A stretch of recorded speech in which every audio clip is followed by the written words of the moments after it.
Hi hello everyone. ఈరోజు చాలా easy, tasty and healthy recipe కట్టె పొంగల్ని ఎలా చేయాలో చూద్దాం. ఈ కట్టె పొంగలి పొట్టు పెసరపప్పుని ఎక్కువగా వేసుకొని, బియ్యాన్ని తక్కువగా వేసుకుంటే ఈ కట్టె పొంగలి చాలా సూపర్‌గా ఉంటుంది. ఇప్పుడు వీడియోలో చూపించే విధంగా ఈ పొట్టు పెసరపప్పుని ఒక 2 మినిట్స్ వరకు ఇలాగా లో ఫ్లేమ్‌లో ఉంచుకొని వేయించుకోవాలి. ఒక అర కేజీ పొట్టు పెసరపప్పుకి ఒక చిన్న గ్లాస్ బియ్యం అయితే సరిపోద్ది.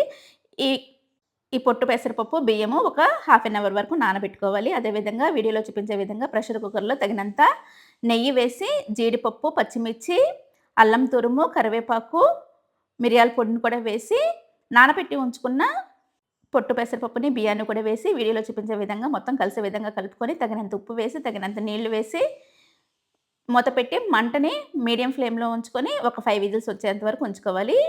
5 విజిల్స్ వచ్చిన తర్వాత వీడియోలో చూపించే విధంగా రుబ్బుకొని, వేడి వేడి కట్టె పొంగల్ని వేడి వేడి నెయ్యి వేసి, కొబ్బరి కారంతో ఆరగించడమే. అంతే, టేస్టీ టేస్టీ కట్టె pongal ready. Thanks for watching.